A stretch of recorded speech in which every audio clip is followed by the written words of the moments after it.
Ooh, I think this thing's on. All right.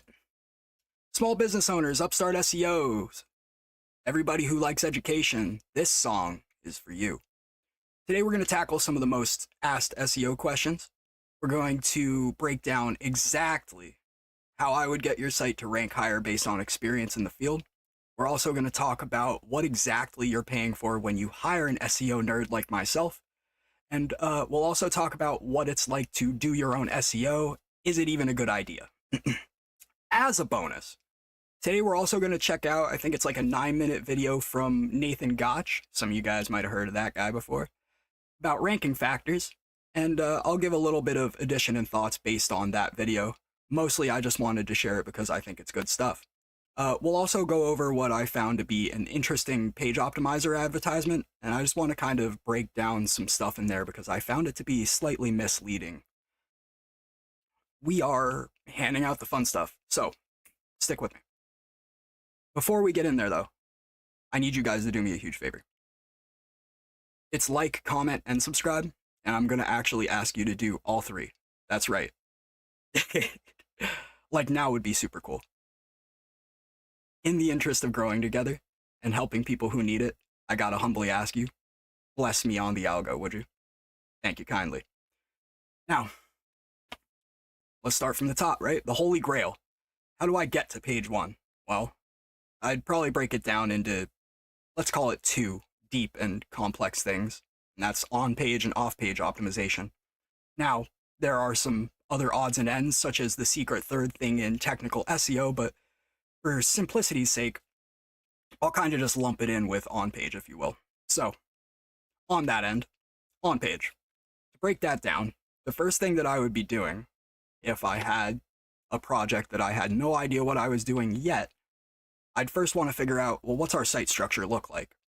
Now, in order to do this, you're going to want to ask some of these following questions. What are the highest volume keywords based on and around my services, with commercial intent preferably?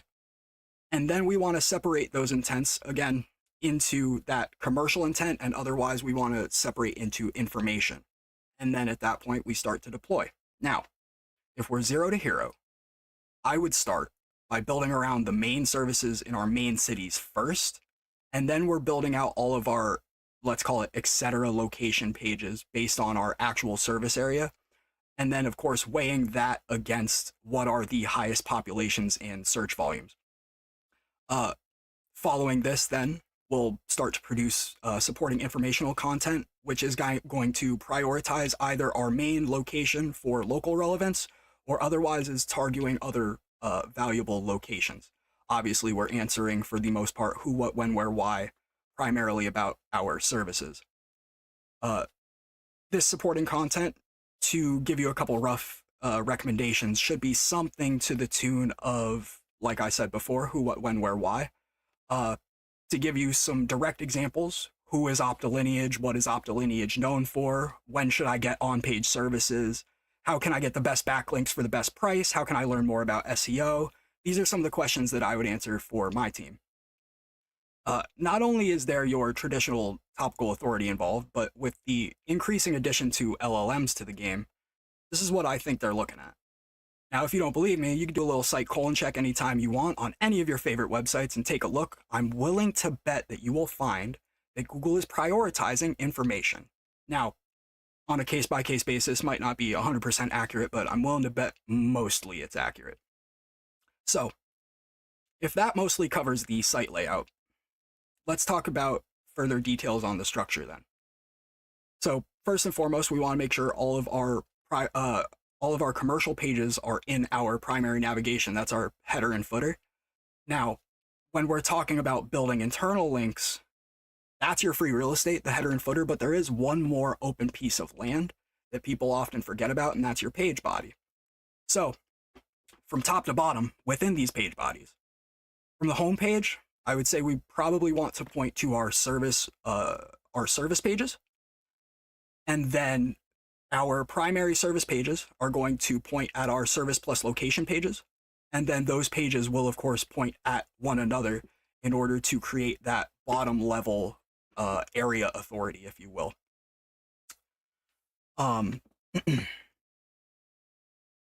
Following this, of course, we have supporting information within the URL, so it should be abc.com/insert service here / information about that service, right? So hopefully we set up the URL structure so that we're properly supporting our primary idea by making the primary service the parent to the page that the information is pointing to. This might kind of sound dumb for a couple people, but I've actually said it and heard, oh wow, really? Yeah, it's called supporting content. So it should support in every way, shape, and form, including the URL, in my opinion. The only other piece that I'm kind of leaving out here, if you will, is technical as far as the on-page goes. I mean, technically it's not on-page anymore, but follow me. So, utilizing schema, which for those entirely unengaged is a piece of code that will allow you to more efficiently communicate with Google's crawlers by placing it on your site. Again, we can more clearly communicate with Google, who is a robot that by technicalities reads, but doesn't really. And we're telling them why they should care about us. We're telling them the who, what, when, where, why, the stuff they're looking for. To break it down a little further, by types, you have your everyday essentials, you got your breadcrumbs, your website, your web page schema. You'll find this on every single website. This is your quote-unquote default. Then we get into the interesting stuff like your local business or organization schema, things that help reiterate the all-important NAP, name, address, phone number. For the e-com guys, there's stuff like product and offer schema. For everybody in general, there's even still further review schema. So wherever you house your reviews on your site, you can point to Google and say, hey, this is where we have our reviews at if you want to know about our reputation, because we all know Google values trust above all. And this goes all the way down to the low-hanging fruit helpers, stuff like your article and FAQ schema. Now, I want to stop and say real quick, I've seen guys put fact schema on their homepage. Please don't do that. Typically speaking, your homepage is the first piece of information that speaks towards your brand's identity. And if we put a bunch of other stuff here, tons of keywords, other services, so on and so forth, we're going to have problems getting the right things to rank in the long run. Given that the homepage is sitting at the top of the URL structure, Google is going to look at it and consider it to be among our most valuable pages. So where I come from, usually we're mostly just talking about and ranking for the brand on the homepage. Now, I get it. There might be some guys who are already kind of scratching their head going, well, that's not what I do. And it makes sense to run on the homepage if you have one service, one idea, one location, because the homepage is easiest to rank. But when you have these internal pages, when you have multiple locations, right, there's just no effective way to do that. So there's my recommendation for you. Now, circling all the way around to off-page, in layman's terms, this is link building. Links is a can of worms. There's like 100 different types of links, but most of them are, of course, going to be valuable to you. Here's a golden key that'll make it easy. Again, 0 to hero. First things first, I want to get all my citations and directories in order and in place.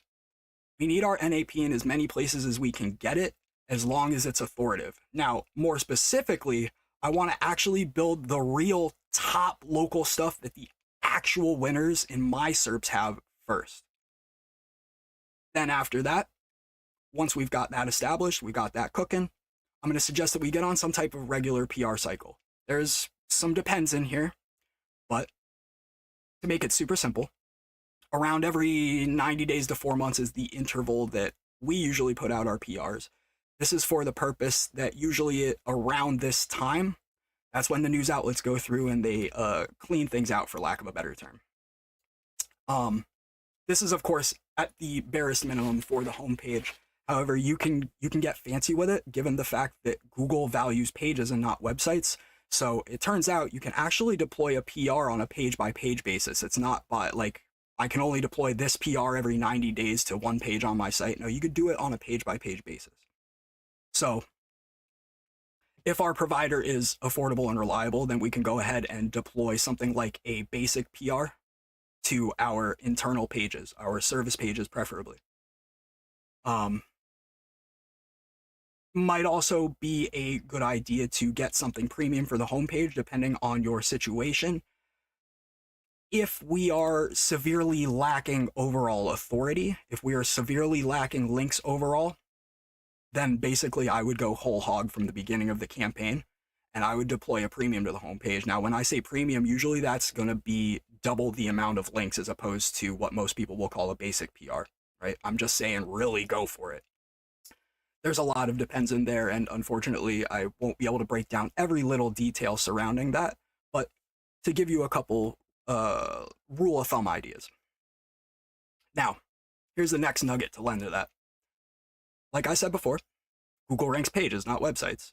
So, yeah, your site impacts a specific page, but at the end of the day, they are ranking that one specific page.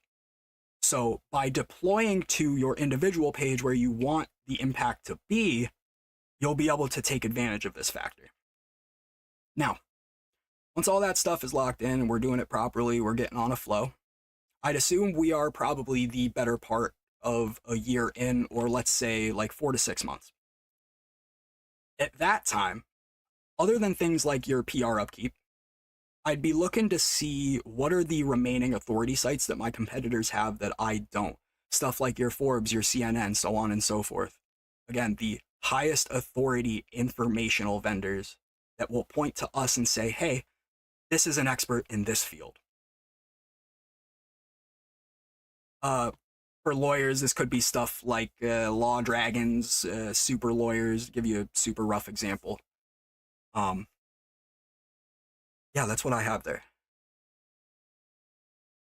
Let's start to move on. I think we've stood on page and off page for quite some time now. I don't want to overload you guys with information.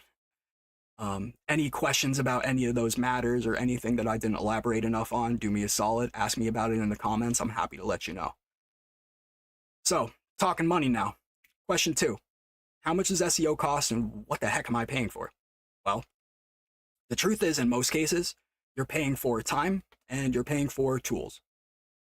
What I'll say is, in my experience, I usually get paid, for lack of a better term, for being able to show that my process works and being able to execute on it for the business owner. This is to say, yeah, you definitely could learn a bunch about SEO for free, with the exception of time, especially nowadays, but not everyone has the time. Not only do they not have the time to do the learning if you're running your business, but then also, how do you have the time to execute on it while you're running your business? You know, in my opinion and experience, it's difficult to run your business from within the business. Not to mention, similar to a mechanic, an SEO has invested in the tools already to actually execute on the work or strategy. You know, you would have to get the tools yourself instead of hiring a guy who already has them, basically. So when we're talking about what is the point of hiring an SEO expert or somebody to help me do SEO, that kind of helps break it down, right? You don't need to spend the time, you don't have to do it yourself, and you don't have to invest in the tools. That sounds valuable to me. Some things definitely have an input cost, stuff like the PRs that I mentioned before, or other links, most namely. You got your scraping and checking tools, you got your SEMrushes, so on and so forth. If you're a do-it-yourselfer, and I figure you're probably going to be zero to hero, and you invest a minimum $500 a month in SEO, if it's on page tools or links or what have you, I think actually and effectively, you can see success within that same ballpark of 6 to 9 months that many other guys do. Again, given that you take the time to get the education. So, I'm going to reiterate it one more time. What are we paying an SEO dork like myself for? Well, you're buying his time because he already spent the time to learn and figure out how to properly execute. You're paying for knowledge, you're paying for tools. Alternatively, you can always trade your time to get SEO for incredibly cheap. But my question to you is, can you afford to give up your time if in your mind, your time is worth $1,000 an hour? Me personally, I could see where one would have difficulty with that. But I'll leave that to your discretion. You guys are probably smarter than I am. Keep in mind too, you're also paying for level of care, right? You know, it's a babysitter job. Somebody has to sit there, think about it, look at it all day, every day. That's what you're paying for. You know, it takes time to figure out how do I explain it, how do I prove it, you know, how do I actually execute on it beyond all of that.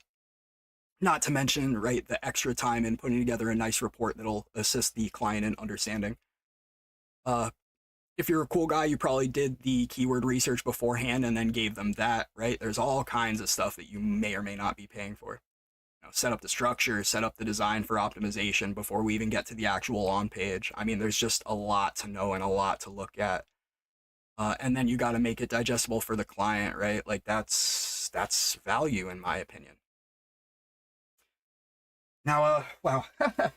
I mean, I could info dump all day. I love the intricacies of this stuff. On pages where I cut my teeth, so to speak. So I basically never actually get tired of looking at it because there's always a need in it in the market today. But we'll start to move away. I think it's time that we decompress a bit.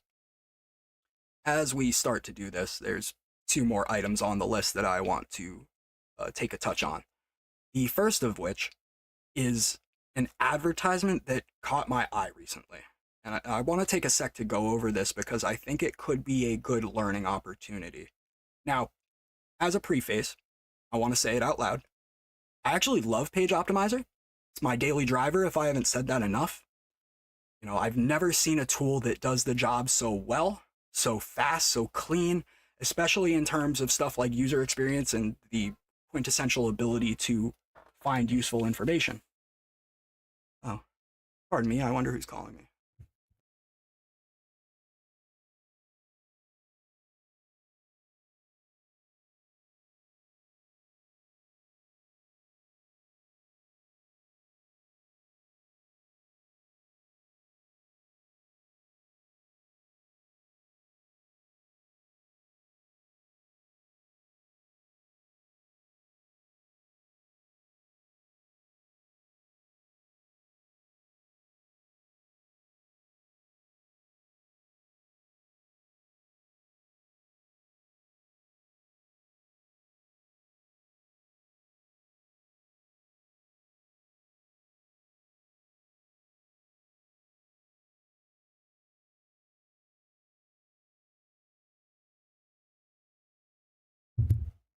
Sorry about that. I'm pretty sure that was a scam call. You don't see that every live stream. Where the heck was I, dude? Oh yeah, that's right. We were gonna talk about this page optimizer thing. What was I saying, right? It's my daily driver, right? I like the tool. It's awesome. So I don't want to come off the wrong way, basically. But I think there's room for learning and education here. So let's go take a look at that, and I'll give my thoughts as we go. Pardon me while I prepare my screen to do this. Cat in the live. Get the cat in the live. Get the. Where's the cat? Where is the cat? Iris, get over here. Come here, do your job. All right, bro, you chill. Okay, pardon me while I get this together. So, boop. Boop. Okay. So I'm gonna just let this play for a second, then I'll start to chime in. This page right here ranks for over 1,000 keywords, 800 of which are ranking on page 1. And this other page is ranking for only one keyword. It's the exact same content, the exact same niche, but completely different results. Here's why. This page, ranking for over 1,000 keywords, was written by real data-driven, science-backed methods. So I'm going to jump in and stop right away. I know that the above portion of the screen is a little hard for you guys to see. I would zoom it in, but if I control zoom this thing, it'll actually just break my whole screen. So I'm sorry that I can't actually show you better what it is that I want to point out here. But if we look closely at the information that he's showing us, we'll see a number of impressions, right? And some of these numbers might be impressive to you, right? It looks like there's one of those in there is about 14,000 impressions. However, you'll notice on the right side, I believe that is their average rank for that actual term, whatever that is. Because again, it's small. I can't even see it that good. That is to say, he's getting 14,000 impressions. This isn't mentioning clicks, right? This is 14,000 impressions for a position 21. That is to say, he is buried. He is in the best place to hide a body on Google, buried. So all this is pointing out to me is that they're passing him, right? This is a potential that is otherwise not capitalized on. I want to point this out, guys. I've said it before. You can't be the king of everything. If your page is CN2, this isn't, right? There might be a mashing of words, but this to me is not ranking for 1,000 keywords, right? It's showing up for 1,000 keywords, sure, maybe. But this isn't ranking for 1,000 keywords. Again, we're not even seeing the clicks. There is a second piece of information here that I actually got from, I don't know who runs the page, to be honest. I don't want to over-assume. But they actually gave me a second piece of information that I'm also going to look at to further point out the, in my opinion, misleading nature of this. Again, I want to say it. I want to say it super loud so everyone hears me. I am not dragging POP. I freaking love POP. I use it every frickin' day. But this is some misleading stuff, man. If we're getting this amount of impressions, why are we not ranking at number 1 and collecting the actual clicks? It's because we're going for 1,000 keywords. We're diluting, in my opinion, we are diluting the primary intent of the page by doing something like this. Now, there's a whole bunch of information I might be missing. I might be jumping to conclusions, making assumptions, but I want to point this out for the sake of education, right? Again, the point here is not to drag anybody or say anything negative. The point is that we are learning together. So let's go ahead and watch the rest of this. It was planned, it was structured, and it was engineered to be understood and ranked by search engines and by LLMs.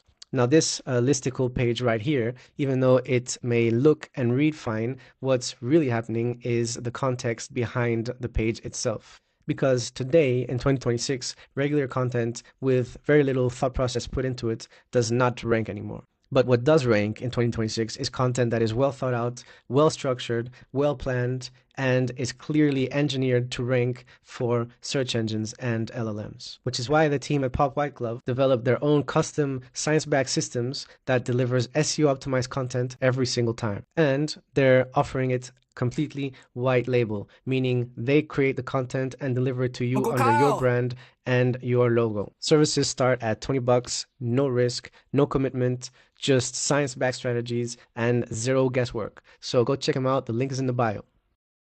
Okay. So yeah, the last half is mostly just your typical advertisement stuff. I'm going to go over here. Let me see if I can pull this out real fast. So this page right here I actually ranks got a for reply over from these guys, 1,000. and they showed me a little something that I thought was interesting. So this is from the boys. This is from the boys.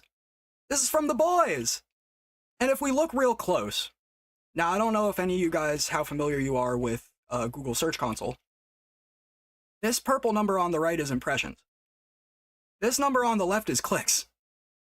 I believe. I could be wrong. Somebody correct me if I'm wrong. Like, actually, like, the whole thing would be, like, way off center if I was wrong about this, but I'm 99% certain that this purple number is impressions, and this blue number is clicks. And you can see, right, he's getting plenty of impressions. He's being passed by thousands of people. Thousands of people are seeing him, but no one is clicking, right? There's 3 people clicking down here for this term. I'm just saying, dude. I'm just saying. I think it further points out what I was trying to say here, in that, you know, you're diluting the primary intent of the page. This page, in my opinion, is not actually ranking at all. If I brought this to a client, they would whoop my butt. They would say, Alex, you are fired. I need to be seeing clicks, especially if, and again, I can't see what type of page this is. This could be informational or what, but especially if this was a commercial page, somewhere where we're making sales, I would get my butt handed to me for this. So, I mean, that's about the end of that. I don't really have much else to say other than make sure that when you're building your pages, if it's commercial, if it's informational, whatever the heck it is, make sure that you're honing in on your actual intent. You cannot be the king of 100 things, especially with one page, at least in my experience and opinion. Now, moving away from that, I'm actually going to let Nathan Gotch take the wheel here. Thanks, Nate. He is probably more talented than I am, so maybe you guys will like this a little bit better than the usual. Nathan's going to tell us a little bit about the top 7 Google ranking factors. Now, this is a couple months old of a video, but I think it's still a goodie. There is definitely updated and newer information from Nate. I just picked this one because I like it. So, let's jump in. If you want better SEO results, you need to understand the most important Google ranking factors. And in this video, I'll show you what's working right now to drive #1 rankings in Google's traditional search results, AI overviews, and even AI mode. I'm Nathan Gotch, and over the last decade, I've led hundreds of successful SEO campaigns, and my SEO systems have helped thousands of SEO agencies produce predictable #1 rankings for their clients. Like this video to show me you're ready, and let's begin with Google ranking factor #1, which is indexation. It's simple. Your page can't rank if it isn't indexed. So here are 4 ways to improve crawling and indexing on your website so you can rank better in traditional search engines, which are the #1 source of retrieval for AI platforms like ChatGPT. #1, nail the basics by making sure your robots.txt file allows all crawlers, you have an updated sitemap, and you're not using a no index tag on the page you're trying to rank. #2, focus on intelligent internal linking by leveraging your site-wide navigation and footer. The goal is to make sure that all of the pages on your website are no more than 3 clicks deep. I'm going to stop here super fast just to point out, I believe that I said something very similar to what Nate's saying here a little bit earlier in the program, right? We want to make sure that our supporting content supports, right? So that would be that 3rd layer, right? Homepage, service page, and then informational page. Same way that I was talking about before. I like the clean, concise manner that Nate pointed out. Hey, this is the way to make sure that the bots can actually get in. I mean, I'm just nothing I'm nothing but in agreement here with everything that we're saying so far. I love this. It's good information. You also want your most important pages to have sufficient internal link coverage. Just run a screaming... I'm sorry. I totally missed the last thing I wanted to say. He's talking now, of course, about internal linking, and then I had said something similar to you guys before, right? We want to make sure that, especially our important pages, right? Header, footer, and then where else can we get it? In the body. Right on. Frog crawl, go to the crawl depth column and unique inlinks columns to see both metrics. For crawl depth issues, consider adding critical commercial pages to the navigation and then add internal links on that commercial page to send crawlers to more relevant pages.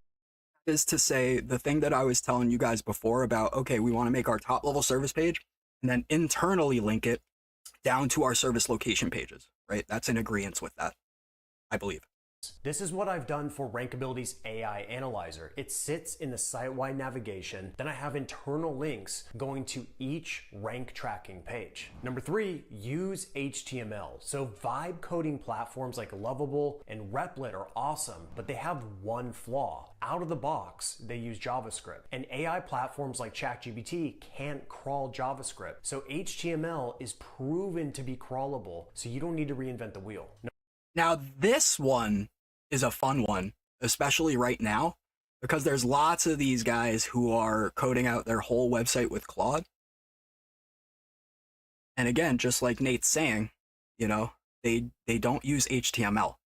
It's going to be harder for you to do well in this AEO, GEO, whatever we're calling SEO with a new skin on it today, if the bots can't read it and crawl it, right? Number 4, optimize your loading speed. Loading speed is more of an indirect ranking factor because it influences user experience. However, from an indexation perspective, crawlers are intolerant of slow websites. So if your pages are loading slower than 3 seconds, it may get skipped by LLMs. Just want to basically stop again simply to agree with Nate. Like, I've seen this too. And now for Google ranking factor number 2, matching search intent. The best way to think about this is to pretend you're stepping into the shoes of a searcher. What do they actually want when they're searching the prospective query? For example, if someone searches for SEO, what do they want? Well, the possibilities are endless, and that's why head keywords like SEO are bad keywords to target, because it's nearly impossible to match search intent. Again, like, you'll just find me mostly stopping to agree with Nate, really, and give my perspective on things. You know, when I used to work with Chris, he had ranked for SEO New York, and he did that for a number of years. He even used it as a test. He took the page down to try to prove that Google has a memory. And again, he ranked number 1 for SEO New York for like years, ripped it down, stayed down for 8-9 months. He put it back up with basically nothing but garbage on there, 1s and 0s pretty much, and it ranked straight away. So, and then too, and again, like, we didn't really see any sales on the back of that, right? Like, we ranked number 1, think about that, we ranked number 1 for SEO in New York, man. We didn't really see any sales on that. But with more context, it gets easier. For example, Best SEO Tools for Agency has much clearer intent and context, which allows you to create a perfectly relevant page. When in doubt, just go to Google, and within seconds, we can see that listicles are common for this keyword phrase. Just match the format that's already proven to work. Which brings me to Google ranking factor number 3, content relevance. Uniqueness matters because of information gain, which is built into Google's algorithm. To dumb it down, Google and LLMs might reward pages that add something new to the discussion for a topic. But here's the deal. Being too unique can have adverse effects. And that's why I recommend starting with relevance and then thinking about differentiation. Open Rankability's content optimizer, enter a keyword phrase you want to rank for. I do gotta call this out though super fast. Like, again, in 100% agreement with Mr. Gotch here. Boy, howdy, is this an advertisement, though? Hey, I can't hate the player, hate the game. Select whether you want to use AI or do it manually, then open up the report. On the right-hand side, you'll see relevant topics that your competitors have covered on their pages. You need to cover as many of the same topics if you want your page to perform well. Focus on topic coverage, not just injecting keywords. And the word count range in Rankability is a target based on the median word count for the competitors, which serves as a target for your writer, but not because a specific word count is a Google ranking factor. Aside from topic coverage, you should also place your primary keyword in your URL, title, meta description, H1 tag, first sentence, and a variant in your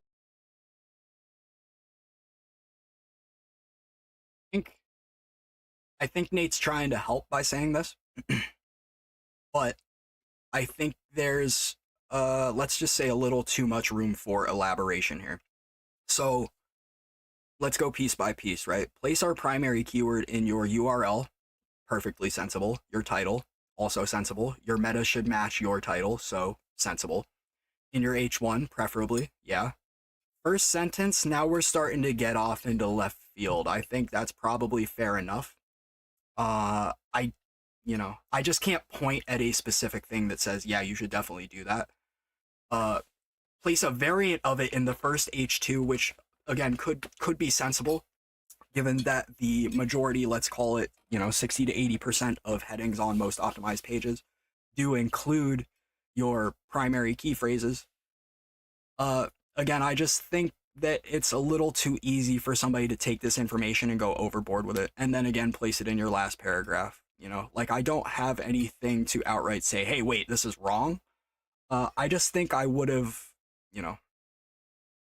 liked the opportunity to talk about this a little bit more and just what exactly he was trying to say with this. Again, I think there was probably something particular in mind here. I'm not in disagreement. I just don't know that I would say it the same way is what I want to say. Your first H2 tag and one last time in your conclusion. And now for ranking factor number 4, topical authority. Now let me start by saying that you have to avoid random acts of SEO content. Every time you commit to creating SEO content, it needs to fit within a broader strategy. I recommend focusing on one topic cluster at a time. For example, we have a new tool coming to Rankability called the AI Welcome back to the Rankability advert. Analyzer, which tracks your brand's visibility and rankings in AI platforms like ChatGPT. So first, you'd optimize your core product page, then strategize how to build support around this page. For example, we created a pillar listicle asset that targets best AI search rank tracking tools. From a pillar asset, And of course, they placed themselves on the top. This is a thing that I actually suggest that other people do in their supporting informational content as well. Some of the most rewarded stuff that I've seen over time is stuff like top 5s, top 10s. So what I always suggest to guys, let's just say I'm working with Plumber Joe again, right? I would say, hey, Plumber Joe, you want to go ahead and make yourself a informational page, make it top 5 best plumbers or, top 5 best pipe repair service, what have you. And then you want to actually give the real top 5 because Google is going to try to verify the legitimacy here. But place yourself on that list. See what happens. Like this, you can create supporting assets like best competitor, alternatives, competitor review, or even competitor versus your brand. Then just I like this one too, actually, right? We're stealing the clout, for lack of a better term, we're stealing the clout from somebody who is already succeeding, and we're basically sticking ourselves right up there next to somebody who's at the top. Awesome. repeat this process for 5 to 10 of your top competitors, and you'll start to build authority for a specific topic. Plus, by creating more topic support, you get more opportunities for internal links. That means if one page earns a backlink in your cluster, it'll lift the performance of the entire cluster. And now for Google ranking factor number 5, which is backlink quality. You can do everything perfect in this video and your website still won't reach its full SEO potential without backlinks. But not all backlinks are created equal, and as cliche as it is, you want to focus on quality over quantity. In fact, one backlink from a trusted entity is more valuable than 100 mediocre links. Again, agreeing. But I believe, because it's been a couple days since I watched this video, but I believe this is another example of I wish for deeper elaboration. You know, when I explain this to people, I make sure to inform them that your primary site category is, generally speaking, based on the back of the types of links that you have. So if you have mostly like news media links, which a lot of people will often have, at an eventuality, if that's the only thing you build, you yourself become a news media outlet or an information vendor, right? So if we are in construction, landscaping, contracting, things of this nature, obviously one of our top categories that we should be building in the link graph of is the construction maintenance category. So that's one of the things that he might mean.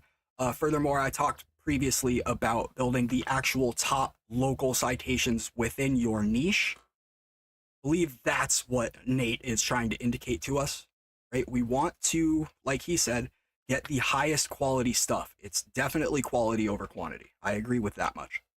Now, there are 3 mechanisms for determining backlink quality. First is authority. Does the prospective website have a high quality backlink profile itself? Use a tool like Ahrefs to study the backlink profile by going to referring domains. Do they have links from strong, trusted websites that have traffic? Getting a backlink from Forbes, even if it's no follow, is worth it. Second, is the website an LLM feeder? Look at the overview tab in Ahrefs. Do they have AI citations? If so, the website is used as a source of retrieval for AI, and that means if your brand gets mentioned or linked to, you're increasing your odds of getting brand mentions in AI platforms.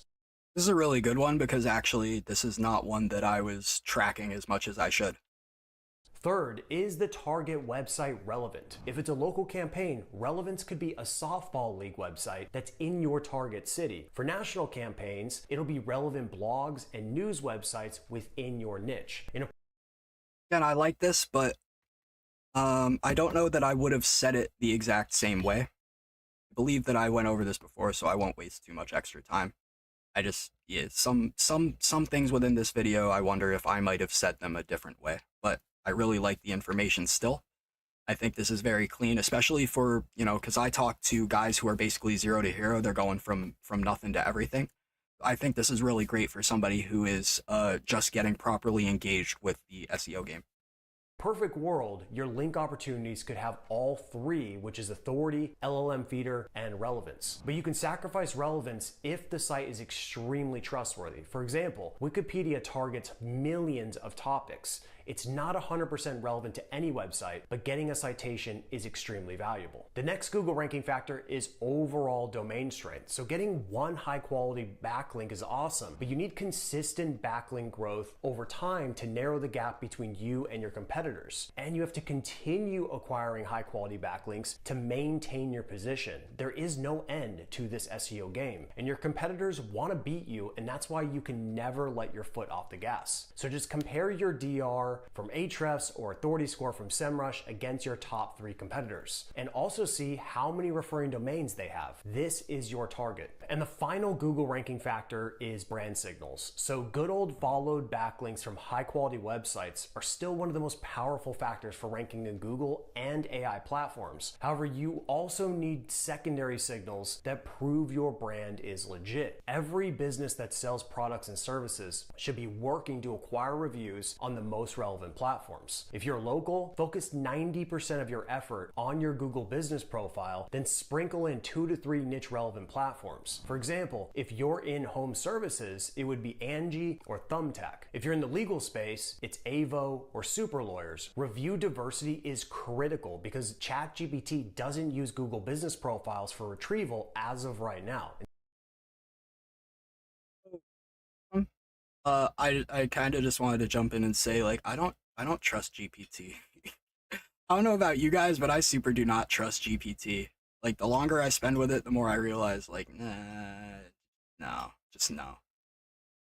Instead, it uses authoritative directory platforms like Yelp. So when in doubt, just run some of your commercial queries like, who are the best personal injury lawyers in Chicago? Click on the citations and see what third-party platforms are being used for retrieval in the AI platform. These are your targets for driving reviews and visibility for your brand. So that's all I have for you today. And if you're running an established SEO or digital marketing agency and want to dominate the new era of AI search, apply for Gotch SEO Academy, because you and your team will get first access to my new AI search expert certification program. More advertisement. Okay, cool. So, hey, thank you, Nate. I appreciate that. Thank you very much. Very informational. I love that, actually. How do I properly click my buttons? I'm sorry. Hey there, I'm back. What's up? So, I mean, I think I jumped in to say everything that I had to say for the most part about that. If you guys want to take the time to watch Nathan's video for yourself, and kind of draw your own conclusions, or watch any of his other stuff, which I definitely suggest, I will leave you the link to the original video down in the description after I'm done today. Thank you, Nate. Great experience, dude. Your content's sick. The info's concise and clear. Good job, man. To make a closing statement, it's okay to screw things up. What's not okay is giving up. It is fine to be angry or upset, but guys, please don't stay that way. All right? I pray that everybody out there stays well rested, that you take good care of yourselves. I want to tell you your day's coming and all of your diligence will pay out. In strength, I will advise you to lift your fellow man, and in weakness, seek refuge. Do this, you will stand the test of time. Together we win, and you have an army behind you. Stand strong. That'll wrap it up. I'm gonna rest the sword here. See you guys next time. One more check real quick. Just make sure there's nobody with any questions. Okay. Now I'm gonna rest the sword. Now I'm gonna take off. I'm gonna leave you alone. Have a good one.